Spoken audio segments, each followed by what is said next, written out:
वो बेवकूफ़ है, रमन ने चिल्लाकर कहा। कल की रात दोनों एक होने वाले थे। सुहागरात की रस्म थी, पर 24 साल के रमन की पत्नी संध्या उससे 10 साल छोटी है और शायद शादी के बाद होने वाले सौदे से अनजान भी। रमन ने अपना सारा गुस्सा नाश्ते की प्लेट पर निकाला और देखते ही देखते पराठों से भरी प्लेट फर्श पर गिरकर रमन को मुंह चिढ़ाने लगी। स्वभाव से गुस्सैल रमन बिल्कुल अपनी माँ रमा देवी पर गया है।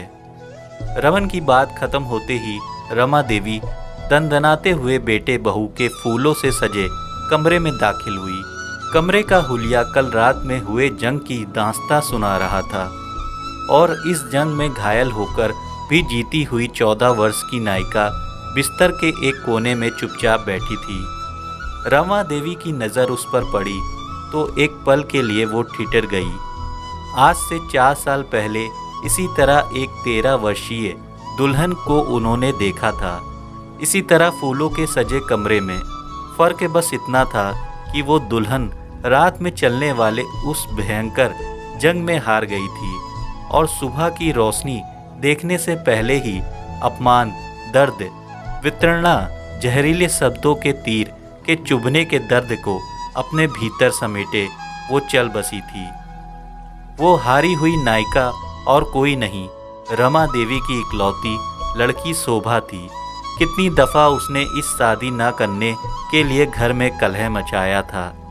आज भी रमा देवी को याद आता है, वो चिढ़ जाती है।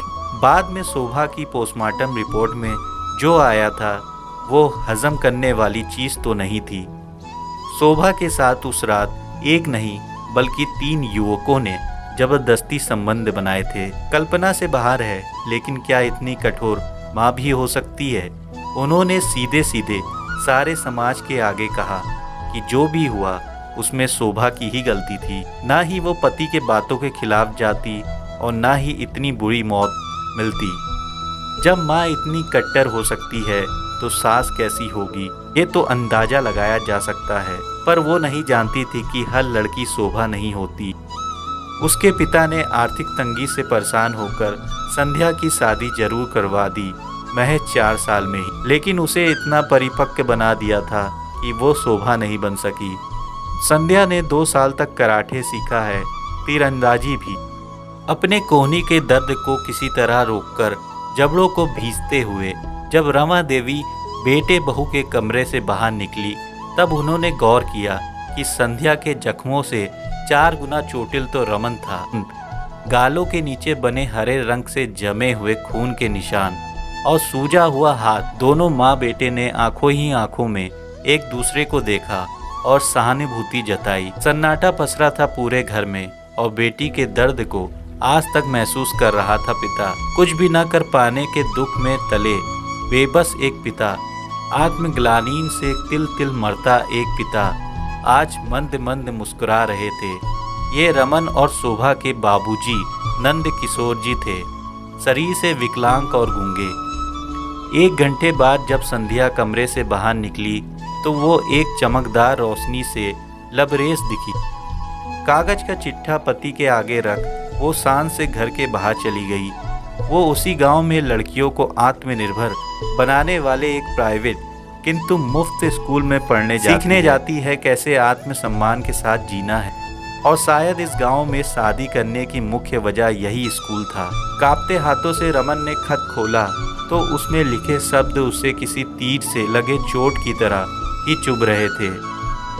रमन जी, मैं आपकी पत्नी हूँ, ये अटल सत्य है। सच कहूँ तो इस शादी से मैं बहुत खुश थी।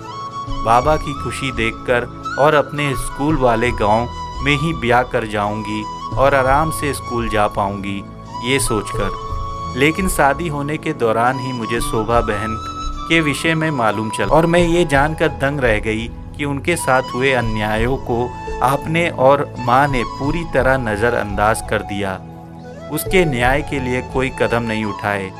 मैं आपकी पत्नी हूँ, एक समय आएगा मेरे ही कोख से आपकी संतान पैदा होगी, तब क्या आप उसके प्रति भी यही रवैया रखेंगे? मेरी तो सोचकर ही रूह कांप जाती है। इसलिए मैंने कल रात ये तय किया कि आपके साथ एक सुखी दाम्पत्य जीवन की शुरुआत तभी करूंगी जब आपके द्वारा आपकी छोटी बहन को न्याय मिलेगा। जब उन तीनों को सज़ा मिलेगी, मेरे साथ ज़बरदस्ती करने के दौरान जिस तरह की चोटें मैंने आपको दी हैं, उम्मीद करूंगी कि आप दोबारा वैसा काम ही नहीं करेंगे कि मुझे गलतियां दोहरानी पड़े। मैं बेवकूफ़ नहीं हूँ, एक कम उम्र की सुलझी हुई लड़की हूँ। आगे आपकी मर्जी। अगर आप मेरे इरादे से सहमत हैं तो आज स्कूल की छुट्टी पर मुझे आप लेने आना। फिर हम सीधे पुलिस स्टेशन जाएंगे, वहाँ फाइलों में दफन हो चुके उस किस्से को फिर खोलेंगे और अंत में शोभा बहन को इंसाफ दिलवाएंगे। और अगर आपका फैसला इसके विपरीत है तो आप मुझे लेने नहीं आना, मैं अपना रास्ता खुद बना लूँगी। आपकी पत्नी संध्या। रमन ने खत को बड़े एहतियात से मोड़ा और कुर्ते के जेब में रख लिया। इस बार उसकी छलछलाती आंखें उसके पिता से टकराई थी और एक मौन दिलासा उसने अपने आंखों से ही अपने पिता को दिया कि सब ठीक हो जाएगा। अब रमन समझ चुका था कि उससे 10 साल छोटी उसकी पत्नी उससे कई ज़्यादा समझदार है।